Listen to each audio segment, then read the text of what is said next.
lang bongga-bongga naman, 'di ba? Nagpaagaw, nagpasabog agad ng mga bagong photo na naman si Kimchi, of course, na nirepost naman ni Paolo Avellino. Ang bongga-bongga, 'di ba? At least may pasilip na agad sa loob pa lang ng eroplano. Kaya naman, ang aga-aga, sa totoo lang, early in the morning, ang dami-dami nang nagchat-chat sa akin. At talagang nagigising ako sunod-sunod yung sa notification. But of course, sino ba naman ang hindi matutuwa sa latest photo na to? Very ano na to, ito yung mga private moment na kasi nasa loob ka na ng aeroplano, wala ka outside. Kumbaga, wala ka sa stage. Usually, siyempre, 'di ba, parang okay lang kung nasa restaurant or okay lang kung nasa stage kayo, nagpe-perform kayo. But this time, ito yung moment na talagang kayong dalawa lang together. So, alam mo na, ayun na nga, of course, nasa Edmonton na ang dalawa at nakita natin na sumalubong talaga ang mga Kim Paulandia from Canada. Of course, I'm sure eto mga ano pa lang ito.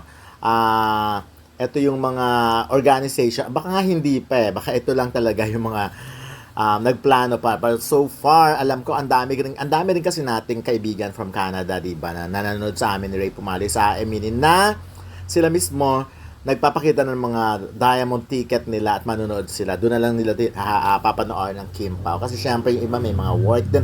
Pero na alam mo, isang bagay na kinabibiliban ko talaga sa Kim Paulanda ay ang respeto talaga. No, ang taas ng respect nila kay Kim Chiu and kay Paolo Avellino. Of course, nakita natin si Paolo naka-face mask.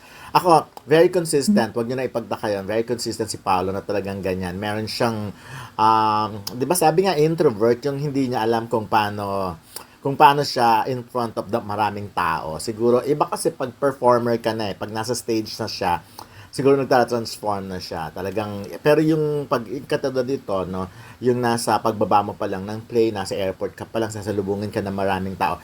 Medyo ano yan medyo, for an introvert person, medyo mahirap yung i-handle. But of course, since artista naman siya, kaya pagbigyan na yung face mask na yan. But of course, nakita naman si Chinita Princess, 'di ba si Kim Chu, na sabi nga nila OA, ang tawag sa kanya ay OA dahil nonchalant ka si Paolo Avellino. Kita naman natin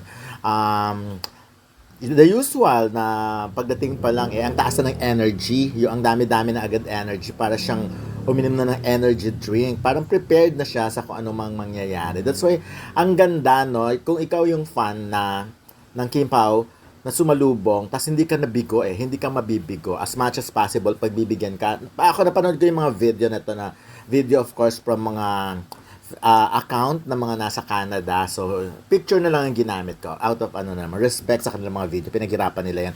Ayan, yun na lang siguro yung mapanoorin. But anyways, ayan yung respeto talaga nila kay Kim at kay Paolo. Hanggang dyan lang sila yung magre-request ng picture, magre-request. May mga yumayakap, of course, hindi may iwasan yun. Pero, hindi sila yung susugurin ka, yung parang mga unruly, di ba? Minsan kasi alam naman natin, di ba? May mga ganun talagang fans. But of course, sa Canada, kita nyo nun, behave na behave. At talagang, umulan na naman ng mga regalo, umulan ng mga bulaklak. Sabi ko, ano ba yan? Dahil sila tiyata ng bansang pupuntahan ni Kim eh.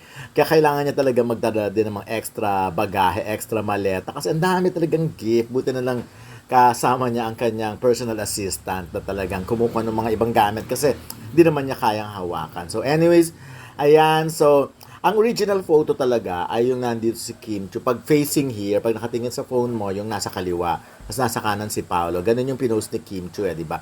And then nagkaiba-ibang version kasi. May isang version pa nga na medyo na ko. Of course, hindi ko naman hindi ko naman masisisi yung mga gumawa nan. Yung naakbay-akbay na ni Paolo Avellino si Kim Chu. Ako hindi ko ma-blame yung mga Kim Paulandia kung umabot sa ganun, 'di ba? Yung parang pero sana lalagyan lang ng EdTed para at least may mga tama si Carlos Miguel, may mga senior citizen tayo na hindi masyadong maalam sa AI at hindi rin maano sa internet. Yung lahat ng makikita nila ay paniniwalaan nila. Para lang at least wag masyadong OA. Pero of course, kung yun ang nagpapakilig, why not? Okay lang. Pero yun basta yun ang mga original photo na Maraming fans ng tambalang Kim Chiu at Paolo Avellino ang talagang na-excite sa balitang Kim Pao pasabog agad eksena sa Canada. Dahil ramdam na naman ang kilig at solid support ng kanilang supporters sa ibang bansa. Kapag may ganitong balita, ipinapakita lang kung gaano kalakas ang impact ng Kim Pao hindi lang sa Pilipinas, kundi pati sa international Filipino community. Nakakatuwang isipin na saan man sila magpunta, talagang sinusundan sila ng pagmamahal ng fans. Ang pasabog na tinutukoy ng marami ay hindi lang simpleng sweet moments o public appearances, kundi yung energy nilang dalawa na natural at effortless panoorin. Kaya bawat tingin, interaction o simpleng pagiging magkasama nila ay agad nagva-viral at pinag-uusapan online. Isa rin sa maganda sa Kim Pao phenomenon ay yung chemistry nila na hindi pilit. Maraming viewers ang nakaka-relate dahil parang komportable sila sa isa't isa at may genuine connection na nakikita ng publiko. Kaya kahit simpleng eksena lang sa airport, rehearsals o backstage moments, nagiging malaking usapan agad sa social media. Dagdag pa rito, malaking achievement din na nakakagawa sila ng ingay hanggang Canada. Hindi biro ang magkaroon ng international fanbase dahil ibig sabihin nito, tumatagos talaga ang kanilang charisma at appeal sa iba't ibang lugar. Maraming OFWs at Filipino communities abroad ang natutuwa kapag may artists na gaya ni na Kim at Paulo na bumibisita o nagpe-perform doon dahil parang nakakaramdam sila ng koneksyon sa Pilipinas. Para rin kay Kim Chiu, kitang-kita kung paano siya patuloy na minamahal ng tao dahil sa kanyang positive aura at pagiging appreciative sa fans. Samantalang si Paulo Avellino naman ay mas lalong hinahangaan dahil sa pagiging calm, gentleman at supportive partner sa bawat ganap nila. Kapag pinagsama ang personalities nila, lalong lumalakas ang tambalan. Sa totoo lang, mukhang hindi lang ito simpleng pasabog moment, kundi patunay na tuloy-tuloy ang pag-angat ng Kim Pao bilang isa sa pinaka-pinag-uusapang love teams ngayon. At habang patuloy silang nagbibigay ng kilig at good vibes sa fans, siguradong mas marami pang unforgettable moments ang aabangan ng lahat sa kanilang Canada Tour at iba pang future projects. Sa tingin ko, magandang senyales ang balitang ito para sa tambalang Kim Chiu at Paulo Avellino. Dahil ipinapakita nito na kahit nasa ibang bansa sila, malakas pa rin ang excitement at suporta ng fans. Hindi lahat ng love team ay kayang magdala ng parehong ingay at kilig hanggang international stage, kaya malaking bagay na pinag-uusapan sila sa Canada pa lang ay may pasabog agad na eksena. Ang isa pang kapansin-pansin dito ay kung paano nagiging invested ang mga tao sa bawat galaw nila. Simpleng moments lang minsan, tignan, interaction o pagiging sweet sa isa't isa. Pero dahil natural ang chemistry nila, mabilis itong kumakalat online. Doon mo makikita na may genuine connection na nararamdaman ng fans kaya tuloy-tuloy ang suporta. Maganda rin na dala nila ang good vibes sa Filipino community abroad. Maraming OFWs ang natutuwa kapag may mga artistang Pinoy na bumibisita dahil parang nagdagdala ito ng saya at nostalgia mula sa Pilipinas.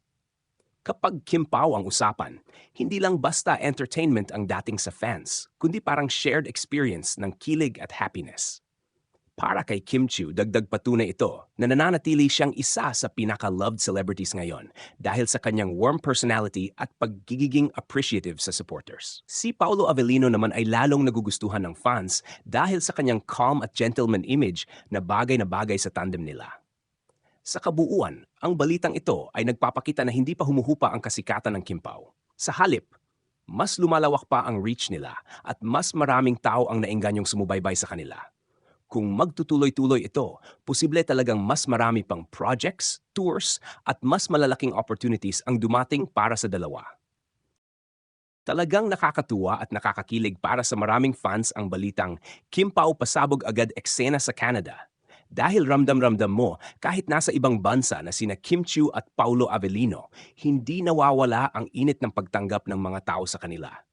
Sa totoo lang, hindi lahat ng love teams ay nakakakuha ng ganitong klase ng excitement mula sa publiko, lalo na sa international audience. Kaya malaking bagay na pagdating pa lang nila sa Canada ay usap-usapan na agad sila at maraming fans ang abang na abang sa bawat ganap nila. Isa sa pinakamalaking dahilan kung bakit maraming nahuhumaling sa Kim Pao ay iyong natural nilang chemistry. Kapag nakikita sila ng fans na magkasama, hindi mukhang pilit o scripted ang interactions nila. Kahit simpleng tinginan, tawanan o maliit na gestures lang, may impact agad sa mga tao. Parang effortless ang connection nila, kaya mas madaling kiligin ng audience.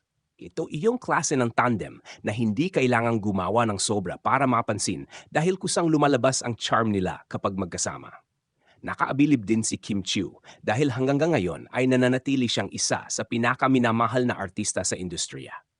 Maraming tao ang humahanga sa kanya, hindi lang dahil maganda siya o mahusay umarte, kundi dahil sa kanyang positive attitude at pagiging grounded. Sa dami ng pinagdaanan niya sa showbiz, makikita mo marunong pa rin siyang mag-appreciate ng fans at marunong makisama sa tao. Kaya kahit saan siya magpunta, maraming supporters ang handang sumuporta at magpakita ng pagmamahal. Samantala, si Paulo Avellino naman ay may kakaibang appeal na gustong-gusto ng publiko. Tahimik, composed at gentleman ang dating niya. Kaya kapag ipinare siya kay Kim, nababalanse ng maayos ang energy nilang dalawa. Maraming fans ang nagsasabi na mas nagiging expressive at masaya si Paulo kapag kasama si Kim. At yon ang isa sa mga dahilan kung bakit mas lalo silang kinikilig sa tandem nila. Yung simpleng pagiging protective o attentive niya kay Kim ay agad na papansin ng supporters. Isa rin sa magandang tingnan dito ay kung paano nila napapasaya ang mga Pilipino sa ibang bansa. Para sa maraming OFW sa Canada, malaking bagay ang pagdating ng mga artistang Pinoy dahil nagdadala ito ng excitement at pakiramdam na konektado pa rin sila sa Pilipinas. Kapag may events o tours ang mga sikat na celebrities gaya ng Kim Pao, nagiging espesyal itong bonding moment para sa Filipino community abroad. Hindi lang basta show ang tingin nila rito, kundi parang celebration din ng pagiging Pilipino. Sa social media naman, halatang malakas ang engagement ng Kim Pao fandom. Kada update tungkol sa kanila ay mabilis mag-trending at pinag-uusapan online. Ito ang patunay na solid talaga ang suporta ng fans. Ang maganda pa rito, marami sa supporters nila ay hindi lang basta nakikisabay sa uso, kundi talagang invested sa growth at happiness ng dalawa. Kaya bawat achievement nila ay ipinagdiriwang ng fandom na parang personal victory rin nila. Kung iisipin, malaking milestone rin ito para sa career ni Kim at Paulo. Ang magkaroon ng successful reception sa international events ay indikasyon na lumalawak pa ang kanilang influence bilang celebrities. Posibleng mas marami pang opportunities ang dumating sa kanila, whether projects, endorsements, concerts, o international collaborations. Kapag malakas ang demand ng fans abroad, mas tumitibay ang pangalan nila sa industriya. Pero higit sa lahat, ang pinakamagandang makita sa Kim Pao ay yung happiness na naibibigay nila sa tao. Sa panahon ngayon na maraming problema at stress ang mga tao, minsan simpleng kilig at good vibes lang mula sa paboritong love team ay sapat na para gumaan ang pakiramdam ng fans. Kaya hindi nakakapagtakang marami ang patuloy na sumusubaybay at sumusuporta sa kanila. Sa kabuuan, ang balitang ito ay hindi lang tungkol sa pasabog na eksena sa Canada. Mas malalim pa rito ang ipinapakita nito na sina Kim Chiu at Paulo Avellino ay patuloy na lumalakas bilang tandem, mas minamahal ng publiko, at mas nagiging inspirasyon at source of happiness ng maraming fans saan mang parte ng mundo.